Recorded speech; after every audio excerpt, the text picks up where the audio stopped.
नमस्कार दोस्तों, स्वागत करते हैं आपके अपने YouTube चैनल टेक्निकल एजुकेशन पर। दोस्तों, आज से फीटर ट्रेड का क्वेश्चन बैंक शुरू होने वाला है, जो बहुत ही महत्वपूर्ण है। ये क्वेश्चन आपके ITI और CTI के एग्ज़ाम में आ चुके हैं और आने वाले एग्ज़ाम में इन्हीं क्वेश्चन में से क्वेश्चन आएंगे। तो बने रहिए वीडियो के साथ। वीडियो को लाइक कर दें, शेयर कर दें तथा अपने यूट्यूब चैनल को टेक्निकल एजुकेशन को सब्सक्राइब कर दीजिए। चलिए क्वेश्चन शुरू करते हैं। तो पहला क्वेश्चन है, in outside micrometer datum line and graduation are marked on. Question Hindi और इंग्लिश दोनों में है, तो मैं पहले इंग्लिश बोलूँगा, फिर हिंदी बोलूँगा, उसके बाद मैं आपको बताऊँगा। तो आउटसाइड माइक्रोमीटर में डेटम लाइन और ग्रेजुएशन को कहाँ अंकित किया जाता है? स्पिंडल पर, बैरल पर, फ्रेम पर या एनविल पे? तो हम दोस्तों, हमारा जो है माइक्रोमीटर में जो डेटम लाइन और ग्रेजुएशन जो अंकित होता है, वो हमारा अंकित रहता है बैरल पे। तो इसका करेक्ट आंसर बैरल होगा। चलिए अगले क्वेश्चन की ओर आगे बढ़ते हैं। सेकंड क्वेश्चन कहता है कि the two part of a try square are. Try square के दो भाग कौन हैं? Straight and blade, stick and plate, stock and blade, stock and wedge. तो हमारे ट्राई स्क्वायर के दो पार्ट जो होते हैं वो होते हैं क्या? Stock and blade. Stock and blade. और ट्राई स्क्वायर को जो है 0.002 पर 10 mm इसको एक्यूरेसी में चेक करते हैं। चलिए अगले क्वेश्चन की ओर बनते हैं। अगला क्वेश्चन है, a micrometer has negative error of 0.03 mm. What is the correct reading if the micrometer measures 40.53 mm? Micrometer में 0.03 mm ऋणात्मक त्रुटि है। यदि माइक्रोमीटर का 40.53 मापता है तो सही पाठन क्या होगा? तो दोस्तों, माइक्रोमीटर जो है हमारा, जिसमें जो बेसिक साइज जो दिया हुआ है वो दिया हुआ है 40.53 और जो दिया हुआ है निगेटिव एरर 40.53 और 0.3। अब इसको ऐड करेंगे तो ये 6 हो जाएगा, ये 5 हो जाएगा, ये पॉइंट, ये 0 और ये 4, यानी कि 40.56 mm इतना इसका होगा। 40.56। तो देखते हैं किस में ऑप्शन है। तो 40.56 हमारे इसमें है, सेकेंड बी में। तो ये हमारा करेक्ट आंसर होगा 40.56। चलिए अगले क्वेश्चन की ओर बढ़ेंगे।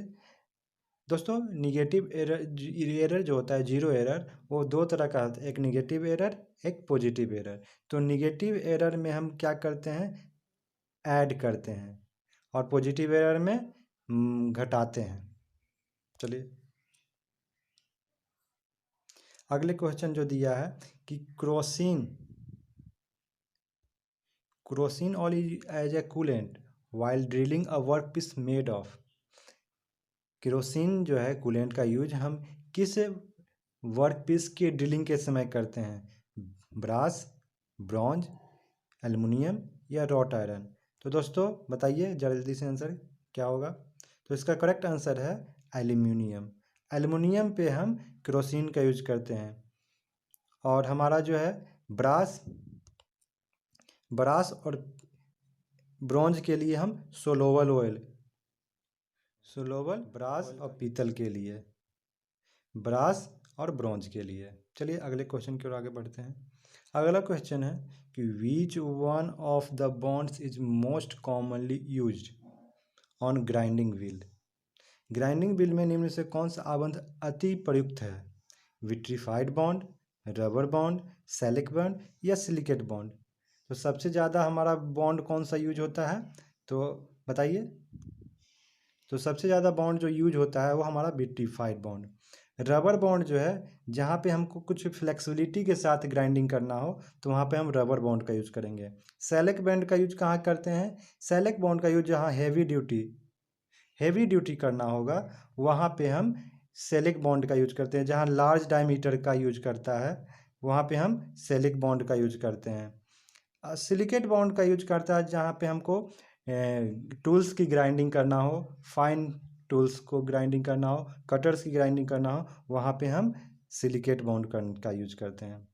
चलिए दोस्तों आगे अगले क्वेश्चन की ओर बढ़ते हैं। अगला क्वेश्चन है कि in the figure below cross pin hammer, नीचे दिए गए चित्र में हमको क्रॉस पिन हैमर को पता करना है। तो क्रॉस पिन हैमर किस में है? दोस्तों देख रहे हैं कि इस वाले फिगर में ये जो पिन बना हुए है राउंड, हाफ राउंड की तरह बना हुआ है, तो ये हमारा क्या कौन सा है? बॉल पिन हैमर है। सेकेंड वाला पिन देख रहे हैं कि ये पिन जो है वो आई हॉल के हैंडल के जो है वो समानांतर बना हुआ है, एक्सिस के अक्ष में बना हुआ है, एक्सिस के तरफ बना हुआ है, तो ये हमारा स्ट्रेट पिन हो जाएगा। थर्ड वाला जो है आप देख रहे हैं, थर्ड वाला जो है जिसका आई पिन बना हुआ है वो आई हॉल यानी कि हैंडल के एक्सिस के परपेंडिकुलर बना हुआ है, सी वाला। तो हमारा जो है क्रॉस पिन हैमर जो है वो हमारा कौन सा है? Option C. तो ऑप्शन सी हमारा ये है, ये हमारा क्रॉस पिन हैमर होगा। चलिए अगले क्वेश्चन की ओर आगे बढ़ते हैं।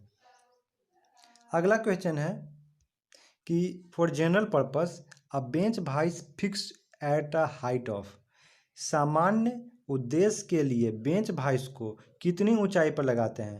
80 सेंटीमीटर, 90 सेंटीमीटर, 106 सेंटीमीटर या 125 सेंटीमीटर? तो हम लोग जनरली जो है बेंच वाइस को जो है वो 106 सेंटीमीटर पे रखते हैं। 106 सेंटीमीटर या 3.5 फुट इतना पे, या फिर हम बोलते हैं कि अपने कोहनी के बराबर, अपने कोहनी जो है हाथ की वहाँ तक के हाइट तक हम बेंच वाइस को टेबल पे लगाते हैं। चलिए अगले क्वेश्चन की ओर आगे बढ़ते हैं। क्वेश्चन दिया है कि identify the machine shown in figure, जो नीचे दिया गया है उसमें क्या है ये बताना है। तो ये कौन सी मशीन है? ये पहले आप देख लें ये मशीन कौन सी मशीन है। क्या ये प्लेनर है, क्या स्लॉटर है, या शेपर है, या मिलिंग मशीन है? तो दोस्तों ये कौन सी मशीन है बताएं। ये जो मशीन फिर से एक बार मैं आपको दिखा देता हूँ, ये मशीन जिसमें रैम लगा हो, कॉलम लगा हो, टूल है, मोटर है, बेस है, तो ये हमारा स्लॉटर मशीन है। क्या है? स्लॉटर मशीन है। चलिए आगे की ओर बढ़ते हैं, अगले क्वेश्चन की ओर।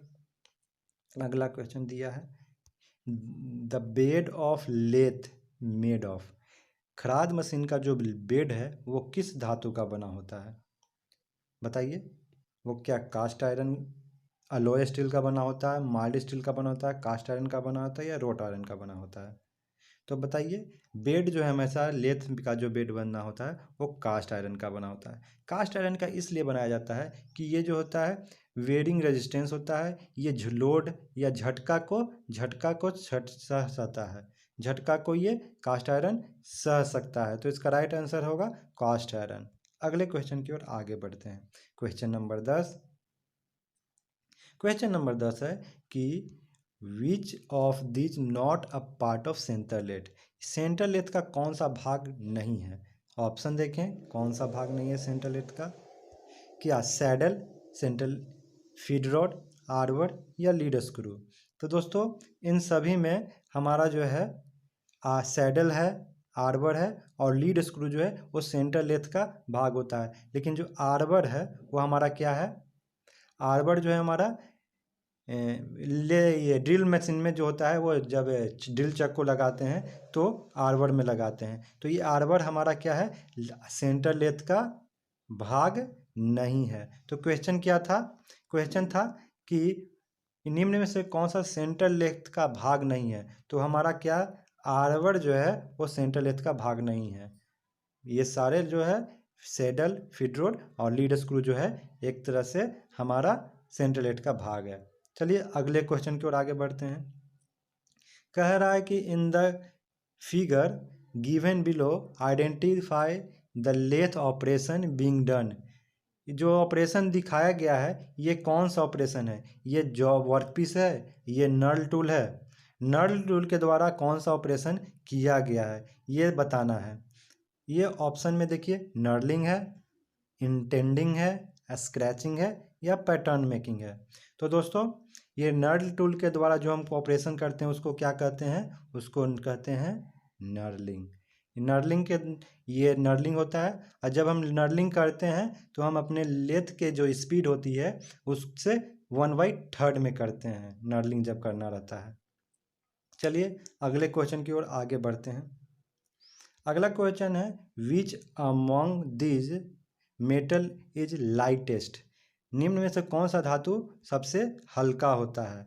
तो सबसे हल्का धातु क्या टीन होता है, लीड होता है, एल्युमिनियम होता है या कॉपर होता है? तो दोस्तों सबसे हल्का धातु हमारा कौन सा होता है? एल्युमिनियम। सबसे हल्का धातु, सबसे हेवी धातु होगा वो लेड होगा और सबसे जो लाइटेस्ट होगा वो एल्युमिनियम होगा। चलिए अगले क्वेश्चन की ओर आगे बढ़ते हैं। अगला क्वेश्चन है identify the gauge shown in figure. नीचे दिए गए चित्र में बताइए कि वो कौन सा चित्र है। चलिए बताइए दोस्तों ये कौन सा चित्र है? ये देखिए,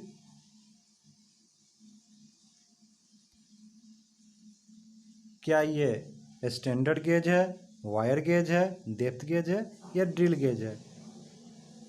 तो दोस्तों ये जो है हमारा है वायर गेज। देखिए वायर गेज का प्रयोग जो हम लोग करते हैं, वायर गेज का प्रयोग या हम किसी जॉब का राउंड वर्क पीस का, छोटे राउंड वर्क पीस का उसका डायमीटर चेक करने के लिए या कोई वायर वगैरह का डायमीटर चेक करने के लिए, और या हम लोग जो सीट होता है सीट को गेज के द्वारा चेक करते हैं तो इसके द्वारा सीट भी चेक किया जा सकता है। चलिए आगे की ओर क्वेश्चन बढ़ते हैं, अगले क्वेश्चन की ओर। अगला क्वेश्चन है कि which of these an example of semi liquid lubricant. Semi liquid lubricant इनमें से कौन सा है? ग्रेफाइट, ग्रीस, लॉर्ड ऑयल या कोस्ट्रोल ऑयल? तो इनमें से कौन सा जो है वो सेमी लिक्विड है? अर्ध तरल। तो अर्ध तरलक हमारा क्या आता है? ग्रीस। ग्रीस को सेमी सॉलिड भी बोलते हैं और सेमी लिक्विड भी बोलते हैं। ग्रेफाइट हमारा जो होता है वो हमारा क्या होता है? सॉलिड। ग्रेफाइट हमारा सॉलिड होता है और ये लिक्विड होता है। और हमारा ये जो ग्रीस होता है वो सेमी सॉलिड होता है या सेमी लिक्विड होता है। तो ग्रीस इसका सही आंसर है। चलिए अगले क्वेश्चन की ओर बढ़ते हैं। अगला क्वेश्चन है कि the most common cutting fluid used in almost machining operation. लगभग सभी मशीन कार्यों में अति समान रूप से प्रयुक्त होने वाला कटाई तरल पदार्थ कौन सा है? सबसे ज़्यादा जो है हमारा जो है मशीनिंग ऑपरेशन में कटिंग फ्लूइड कौन सा यूज होता है? चलिए soluble oil, water, kerosene, compressed air या केरोसिन? तो दोस्तों सबसे ज़्यादा हम लोग जो यूज करते हैं मशीनिंग ऑपरेशन में जनरली वो हमारे सोलुबल ऑयल करते हैं। सोल्यूबल ऑयल केरोसिन का जो है एल्युमिनियम के साथ ही करते हैं, कंप्रेस्ड एयर कास्ट आयरन के साथ, और जो जनरल पर्पस में हम लोग कुछ जब ड्रिलिंग करते हैं, जब स्लो वाला अवेलेबल नहीं हो तो वाटर के द्वारा भी करते हैं। तो चलिए ये इतने सारे महत्वपूर्ण क्वेश्चन आज हम लोगों ने डिस्कस किया। कैसा लगा ज़रूर बताएं। अगर कोई दिक्कत हो तो ज़रूर बताएं। धन्यवाद। वीडियो को लाइक कर दें, शेयर कर दें और अपने यूट्यूब चैनल टेक्निकल एजुकेशन को सब्सक्राइब कर दें। जय हिंद, जय भारत।